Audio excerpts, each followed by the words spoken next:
আকাশটা আজ সকাল থেকেই যেন মন খারাপ করে বসে আছে।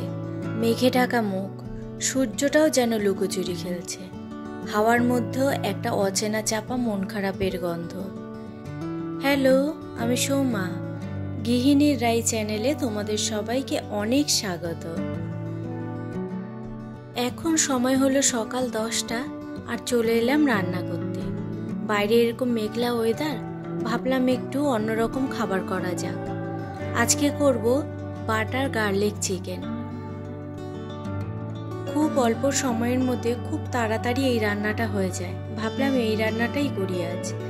মাংসটা আমি ধুয়ে নিয়েছি। এরপরে দেখো ম্যারিনেট করার জন্য গোলমরিচের গুঁড়ো, লবণ আর কর্নফ্লাওয়ার দিয়ে মেখে নিলাম। মেখে এটাকে কিছুক্ষণ রেখে দিতে হবে না, সঙ্গে সঙ্গেই ভেজে নিলে হবে। কড়াতে দিয়ে দিলাম সাদা তেল। রান্নাটা সাদা তেলেই হবে। আর রান্নাটাতে জানো তো, পেঁয়াজ আদা কিচ্ছু লাগবে না, শুধু রসুন দিয়ে রান্নাটা হবে। আর নামের মধ্যেই তো আছে গার্লিক চিকেন।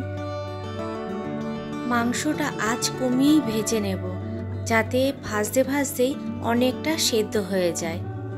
একবার ভাজা হয়ে গেছে, রেখে দিয়েছি। এটা সেকেন্ড বার ভাজা। দেখো একটু হালকা করে ভেজে নিয়েছি। এবার এটাকে তুলে রেখে দিচ্ছি। মাংস ভাজা তেলটার মধ্যে দিয়ে দেব অল্প পরিমাণে বাটার। রান্নাটা বাটার দিয়ে হবে। যা তেলের মধ্যে যে মাংসটা ভেজেছি, ওই তেলটা আর রেখে দিলাম না, ওর মধ্যেই বাটারটা দিয়ে দিলাম। চাইলে তেলটা সরিয়ে শুধু বাটার দিয়েও করা যায়। আর এদিকে দেখো বেশ অনেকটা রসুন আমি কুচি কুচি করে কেটে নিয়েছি। এটা এবার দিয়ে দিলাম তেলটার ওপরে। একটু যেই লাল লাল হয়ে আসবে, তখন এর মধ্যে দিয়ে দেব আমি 2 চামচ মতো ময়দা। খাবারটা খুব স্পেশাল কিছু না, কিন্তু নিজের হাতের করা বলেই যেন একটু বেশি আপন মনে হয়। ময়দাটা দিয়েই 2-3 মিনিট মতো নাড়লেই ময়দাটা পুরো মেল্ট হয়ে যাবে। তারপর এর মধ্যে দিয়ে দিলাম আমি পরিমাণ মতো জল। ময়দাটা ভালোভাবে জলের সাথে মিশে যাওয়ার পর ভেজে রাখা মাংসগুলো এর মধ্যে সব দিয়ে দেব। আর এখনই দিয়ে দেব তোমার চিলি ফ্লেক্স আর অরিগ্যানো। আর দিয়ে দেব পরিমাণ মতো লবণও। আধুনিক রান্নায় অরিগ্যানো দিলেই বাহবা, চিলি ফ্লেক্স ছেটালেই যেন রান্নায় 5 স্টার। আগেকার রান্না মানেই কাঁচা লঙ্কা, 5 ফোড়ন, এই নিয়েই হতো রান্না। আর এখন নিত্য নতুন রান্নায় নিত্য নতুন উপকরণ। এই রান্নাটাতেও দেখো কোনো মশলা নেই, কিন্তু শুধু তোমার বাটার, রসুন, অরিগ্যানো, চিলি ফ্লেক্স আর গোলমরিচের গুঁড়ো। যেহেতু রান্নাটার মধ্যে ময়দা দেওয়া রয়েছে, তার জন্য 2-4 মিনিট ঢাকা দিয়ে রাখলেই এটা কিন্তু পুরো ঘন হয়ে যাবে। 2-4 মিনিট পর ঢাকনাটা খুলে নিলাম। দেখো ঘন হয়ে গেছে। এটা কিন্তু ঠান্ডা হলে পরে আরও ঘন হয়ে যাবে। তারাও এর মধ্যে ধনে পাতা দিয়ে দিই। পাসলে পাতাটা আমার ঘরে ছিল না, পাসলে পাতাও এর মধ্যে দেওয়া যায় ধনে পাতার বদলে। আমি ধনে পাতাটা দিয়েছি, পাসলে পাতা ছিল না বলে। দেখো রান্নাটা কিন্তু আমার একদম রেডি। এর ফাঁকেই আমি করে নিয়েছিলাম জিরা রাইস। এর সাথে না ভাত দিয়ে খেতে ভালো লাগবে না, আর দুপুরবেলাতে রুটি, পরোটা এসব কিছুই ভালো লাগবে না খেতে। তার জন্য একটু জিরা রাইস করে নিলাম এর সাথে খাবার জন্য। রান্না আমার কমপ্লিট। চলো এবারে ঘরে যাই, তোমাদের একটা জিনিস দেখাই। এই যে আমার মানি প্ল্যান্ট গাছটা দেখছো, এটা ঘরের মধ্যেই রাখা, জলের মধ্যে। আর কিন্তু এর মধ্যে না একটা পাতা দেখো কিরকম নষ্ট হয়ে যাচ্ছে, আর গাছটাও না ঠিক মতো বড় হচ্ছে না। ভাবছি এটাকে এবার মাটিতে পুঁতে দেবো। একটা টব আছে, টবের মধ্যে মাটি দিয়ে তার মধ্যে দিয়ে দেব। এই জলের মধ্যে বলে মনে হয় গাছটা বড় হচ্ছে না। এই ফ্লাওয়ার ভাসটা রাই বানিয়েছে। কেমন হয়েছে বলো তোমরা কমেন্ট করে জানিও। ইউটিউব দেখে দেখে বেশ ভালো রকমই জিনিস বানায় যখন সময় পায়। আর এপাশটা দেখো, এখানে কিন্তু কোনো কিছু করেনি। আমি বলেছিলাম পুরোটাই এরকম লাভ সাইন দিয়ে দে, কিন্তু বললো না, পেছনটা তো দেখা যাবে না, তুমি সবসময় এই সামনের দিকটা করে রাখবে। আর দেখো পুরো একদম রেডি। আর এটা কিন্তু একটা কাচের বোতল। আর এই দেখো এখানে হাঁড়িটা, যে এই হাঁড়িটাও ধুয়ে রেখেছি, এটাতেও বলছে ও কিছু একটা করে দেবে, দেখি কবে করে দেয়, ওর মুডের ওপর। মেলাতে গেছিলাম যে রথের, সেখান থেকে দুটো ফ্লাওয়ার এনেছিলাম, সেটাই এর মধ্যে রাখবো। আর পাশে দেখছো ময়ূর একটা মাটির থালাতে, এটা না রায়ের এক জন্মদিনে মাটির থালায় ওকে দিয়েছিলাম খাবার খেতে।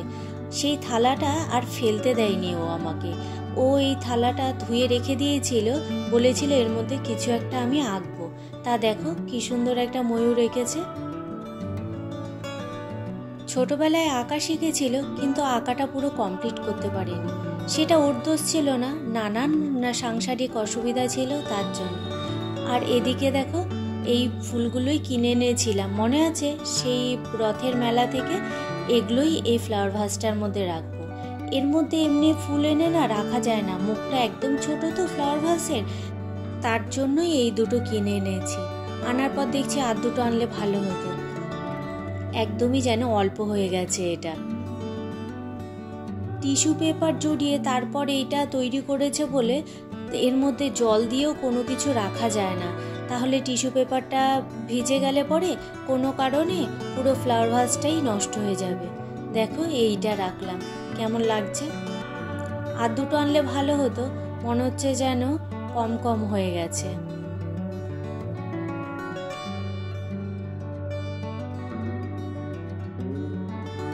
সবার মধ্যে কিছু না কিছু প্রতিভা থাকে, আর সেই প্রতিভা প্রকাশ পায় না পয়সার অভাবে বা পরিস্থিতির শিকারে পড়ে।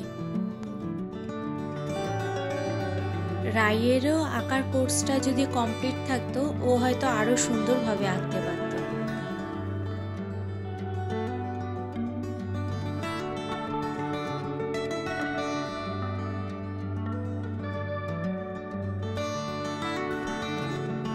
চলো এখন বেলা অনেকটাই হয়ে গেছে, এবার খাওয়া দাওয়াটা সেরে ফেলি।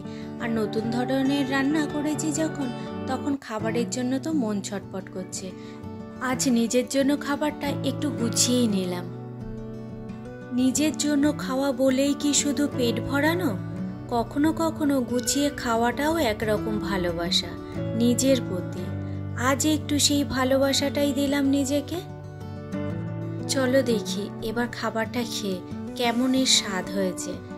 একেবারে ভিন্ন টাইপের খাবার, কখনো আমি আদা পেঁয়াজ ছাড়া মাংস খাইনি আর করিও নি।